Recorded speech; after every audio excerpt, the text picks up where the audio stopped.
Hey guys, it's Coach Fro from RocioFlores.com, and today's topic is how to run a business from your phone. So you're actually on my phone right now because I'm using my phone as a camera, which is a great example of how versatile and how much you can do with your phone these days when it comes to running a business.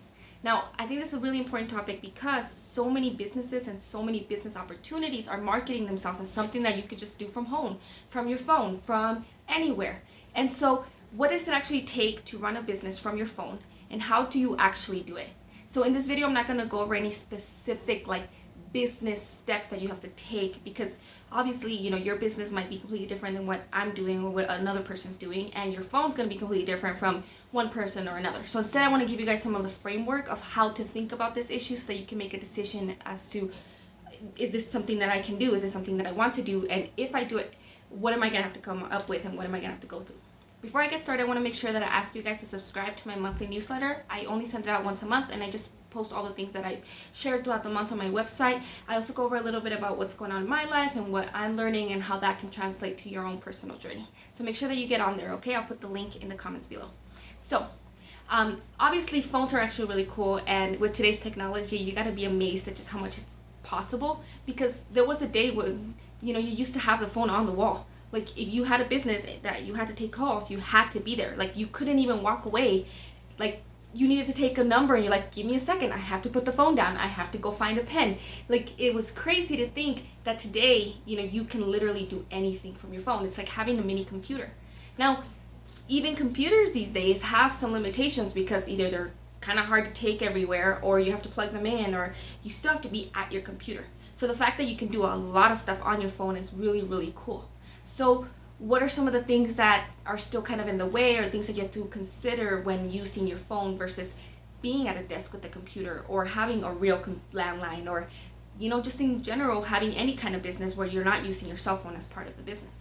So the first thing I think that you need to think about is the fact that your phone has a very different size than a computer, and this matters. So whether you have the really coolest big screen phone, or you got something that's tiny as heck, it's gonna matter when it comes to how much you can actually do on your screen and what you can have open. So on a computer, you can have your program open and have a different website, and have your notepad, or have Word document, or have a bunch of different tabs open, right? And on your phone, some phones do allow you to have multiple tabs open, some phones allow you to have multiple apps open, and you can have a whole lot of things on your screen.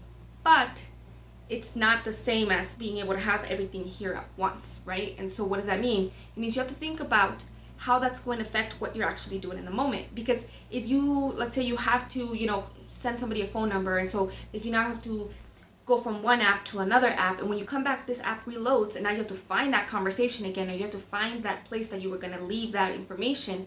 It's going to affect how quickly you can move, what it is that you need to do, what you need to remember, how quickly you use the phone. If you have a hard time seeing, if you need glasses because it's hard for you to read, that's something to take into consideration, because at the end of the day, you might actually be really tired of trying to scroll and read, or trying to understand what is being said to you. If you have hearing issues and you're trying to listen to a video when you're in a crowded area, you're going to have a really hard time with that. Having to have headphones. There's a lot of different things that go into the actual functionality of having a smaller device that's on you in public, or wherever it is that you are. So you do have to think about, can I do this editing on a screen that's tiny, where you have to kind of click like that, or do I need to have some specific, a stylus? Does my phone work with the stylus? Different phones act differently, so they don't work the same way. Can I get a program that lets me use a specific stylus that'll allow me to create this graphic design, that'll allow me to do this video edit?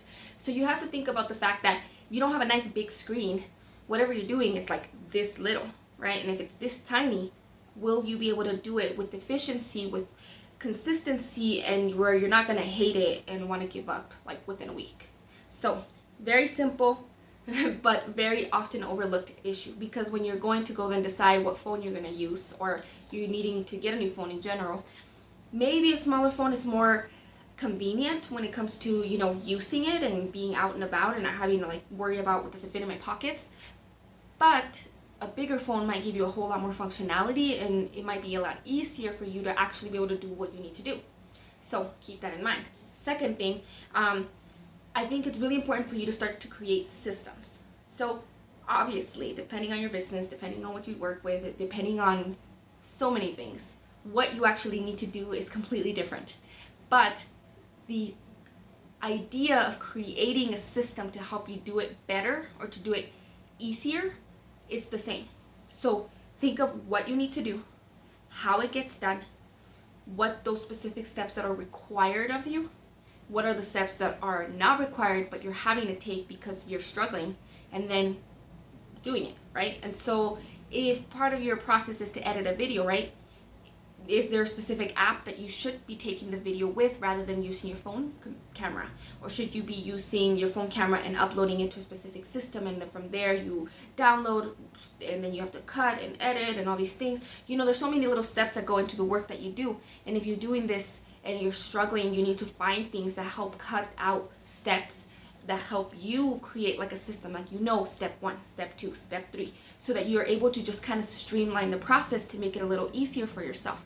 If you know that you're sending people a specific type of email with a specific type of information, do you have email lists? Do you have a program that helps you create those emails so that all you have to do is plug in their information and get it sent, versus having to like write everything from the beginning and having to go look for the websites and go look for the links and go look for the information?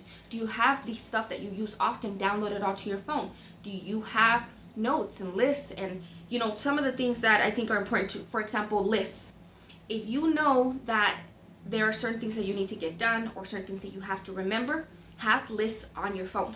Have that information on your phone where it tells you, you know, this is a list of all the links that I have. This is a list of all the websites that I use. This is a link of all of the programs that I send to people. This is the list of my products and their prices. This is a link of, you know, just create lists of the things that you need to do, of the systems that you already have in place, so that as you're having to do things when you're not anywhere near where you can look up how to get things done. So let's say you're at an event, or you're at, you're just, you know, you're riding on, let's say you're on a bus or you're on a taxi, or, you know, whatever you're transferring, you know, whatever, however you move around, and you don't have your laptop, you don't have a computer, and you don't have anybody around you to look stuff up for you, or you can't, you're on a phone call, or you're, you know, you can't just look it up.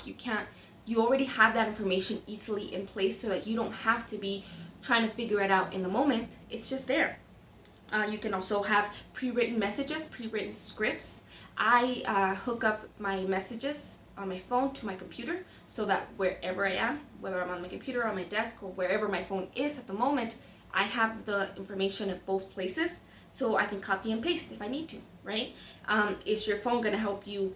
Do you know how to do the copy and pasting? And are you going to be able to copy and paste on certain apps? Or do you need to write it down in a different app that's going to help you do that? Having things like all the links that you need and all the graphics that you need and all of the programs that you need all in one spot and easily accessible, so that you're able to just bam, 1, 2, 3, 4, I'm done, I did it. Now, this part kind of goes into it. The number 3 would be to sync as much as you can.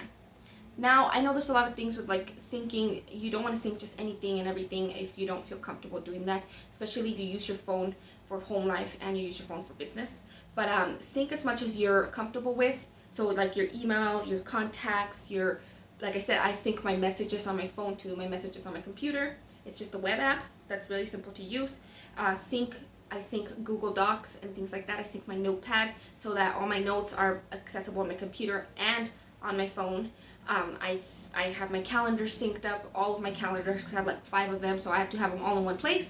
Especially if someone's like, well, can you do this on this day? Well, I don't know, I have to check my calendar. But if my calendar for one work is in a separate place and my calendar for other things is another place, and I can't look at everything, then you might have scheduling issues, right? And so, you know, sync it all up, sync everything up, everything that you can. So even your applications, so if you use certain applications on your computer or your phone or programs that you use, try to sync as much as you can. And then think about the things that can't be synced and that information that you require from those places, and create a system for it. So if that means adding that information to 2 places so that you have them accessible in both places, and making sure that you're updating those things often so that you have everything you need all the time. Obviously this is different depending on your, whatever it is that you do. If you're like a graphic designer, then you need to have different programs.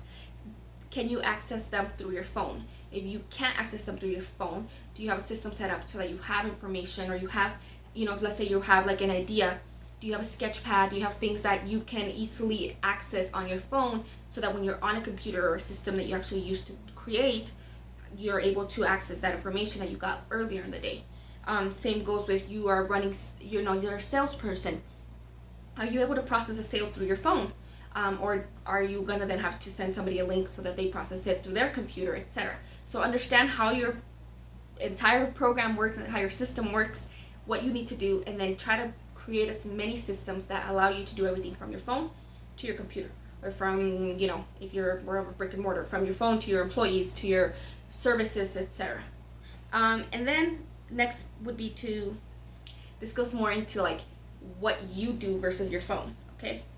Use your phone for good, not for bad. So it's very simple, very easy, very non-difficult for you to scroll on Facebook for 3 hours and not do any work. Because your phone's right there and you're on your phone, you're working. So it's really easy to get kind of stuck on like, next thing you know, you're watching videos about something that has nothing to do with what you should be doing because it's on your phone, right? And so next thing you know, maybe you did a few work tasks in between, but you were mostly just entertaining yourself or procrastinating. And so it's very easy to do that because you're on your phone and everything's on your phone, right? And so how easy is it for you to get into a conversation with a friend, or to, just look up makeup videos and stuff like that rather than making videos? So use it for good. Think about this. Of all the things you have to do, whether it's work related or not work related, or phone or not phone related, etc., what are the things that are considered income generating activities? So what are the things that if you do these things, they will eventually lead to you making money? And growth activities, right? So what are the things that are going to increase your ability to do those income generating things, right? So your personal development, your reading, your growth, like if you're taking classes, or if you're learning how to create certain things, or anything that has to do with learning and growing. Put those things in one list. Anything that is more for your entertainment, for you to just kind of goof off, for you to procrastinate, where you have something to do, but you're going to choose to do this anyways, that's a separate list. And the next tip that I would like to give you is to set a schedule. So yes, you're on your phone. Yes, you can work from anywhere. Yes, you could be in the bathroom, in the kitchen, down the street, with your kids, at your church, anywhere, and technically be doing anything that you could be doing on your phone at any place. Set boundaries, because you want to choose when it's best for you to do work, and when it's best for you to goof off, and when it's best for you to put your phone down and not touch it. Because it's not always okay to be on your phone, and it's not always the best time for you to be doing work. It's also not the best time always for you to goof off. So, it's very simple. It's very, very easy for you to fall into a habit of either working too much or not enough. And so that means that, I mean, personally, if I'm doing something on my computer and I need to use the bathroom, like, I could take my phone in there, right? Like, it's very easy for you to take your phone, and next thing you know, you've been on your phone for 8 hours let's say you're doing real work, but you haven't taken time to actually be present in your life and be present in the moments that require you to be present, and for you to actually relax and take time to rest, take a time for you to actually focus on yourself. Did I drink water? Did I eat food? Did I even pay attention to myself eating food? Did I respond to my family member? Did I, reach out in a way that has nothing to do with work? So you do need to take time to do things that are not work related. And obviously, set times where you want to just goof off, where you want to scroll on Facebook. Have times where that's okay, and it's not going to impede you from your work. You're not going to feel bad about it. Or times when you're just going to do whatever you want to do, that has nothing to do with work. Also, make sure that you're setting time to not be on your phone.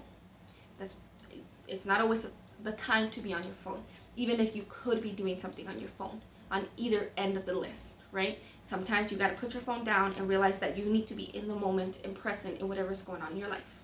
So your choice of when to do those things, but make sure that you're paying attention to yourself and those habits that you're creating, because those habits become long-term and they will affect you one way or another long-term.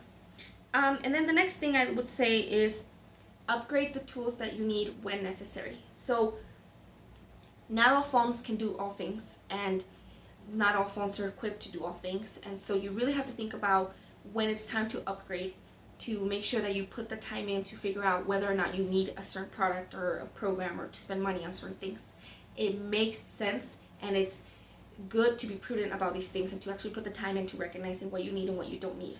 Because, there is $1,000 phone out there that has none of the functionality that you need, but has a good brand. And then there's like a half the price phone out there that does everything you need, but nobody knows about it, nobody even hears about that brand. Let me just tell you right now that if you choose the phone that's a better brand but isn't going to help you with your business, you're not buying a phone for your business. You're buying a toy. You're basically just showing off with something that can't help you in any way, shape, or form. It's worth it to buy the phone that gives you the functionality and you're actually going to be able to use it for the things that you need. For example, my phone was a little cheaper than other people's phones. It's not a cool phone. It's not like a phone that people would like, oh, look, this is the phone I have.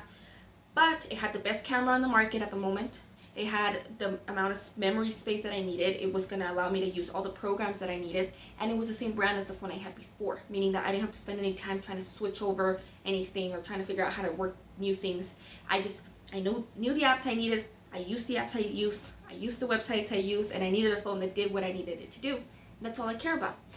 There are a lot of people who will go out there for the new and latest phone, and I mean, if you can afford it and it's gonna do what you need and it's more of a gift for yourself, fine. That's your choice. You get to do what you want. But you have to actually think about it, because if you go out there and spend a whole lot of money, because phones are expensive, on a phone that you then can't even use with any of your stuff because it's not compatible, what are you gonna do? Now you're stuck having to run home to the computer and make a list of things that you have to do on your computer because you can't do them on your phone. So think about those things ahead of time. Some of the things that are important to think about are the amount of memory that your phone has. So like the processing power memory, so whatever makes your phone run. I'm not good with phones, look that up on your own. But whatever makes your phone run well. And then the memory for the stuff. So like me, I am literally at all times almost getting to the end of my memory, and I have to keep getting more memory because I take a lot of pictures, do a lot of graphics, download a bunch of stuff, upload a bunch of stuff. So I have to really think about the amount of memory on my phone. The operating system, so think about whether or not it's going to be functional. I know some programs don't work with some phones, and so think about, test it out on other people's phones. Be like, hey, can I try to see if I can download this on your phone and see if it works? Try to think about the camera. If you do videos, so if you do videos or pictures and editing and that kind of stuff, do you have a good camera? Or are you going to have a separate camera? Because it's really cool that these days you can get a really good camera on a phone. So if that's something that you're able to do, then it's a good thing, so you don't have to buy a bunch of separate stuff. Your apps, so think about your applications that you actually get on your phone. Sometimes it's worth it to pay for a good app that's going to do something instead of having 10 apps that are free. Same goes with having to upgrade if you need more power or more features, etc. Some apps are not worth it, so some apps you don't got to pay for, so don't do it. And then same goes with ease of function. Think about how easily it is to actually use the phone. So take time actually playing, messing around with it at the store, and thinking about whether or not you actually are able to use it the way you need to, because it will affect you. At the end of the day, if you're just tired and you're annoyed, there are things that you're just not going to want to do because you're tired and annoyed, and that's going to affect your overall long-term strategy and what you actually get to do with your business. So think about the size and functionality of your phone. Think about creating systems, syncing as much as you can, using it for good, and scheduling and creating the boundaries that you need with your phone, and then upgrading when you need to. I hope that these tips help you with recognizing what actually goes into having a business and using a phone for your business. And I really hope that if that's the case and you've decided to do this, and I hope that you can kick butt with it and that your phone does a lot of awesome stuff for you and that you're able to do a bunch of awesome stuff with it. So if you have any questions though and you want to kind of figure out better systems, or you want to figure out, how do I create a website on my phone? How do I make videos on my phone, etc. You have more of those kind of questions, make sure that you send me a direct message and I can help you with it, because I've been doing this for a while, and trust me, I know how much it sucks when you don't know what to do. So I know the not knowing what to do part really well. I can help you with that, and I can just help you kind of figure out how to do it well by looking up to the people who I had to look up to do it well. And yeah, send me a message, and if you like this video, please like it, share it, comment, react, all of that. And thank you guys so much for watching. Have a wonderful day. Goodbye.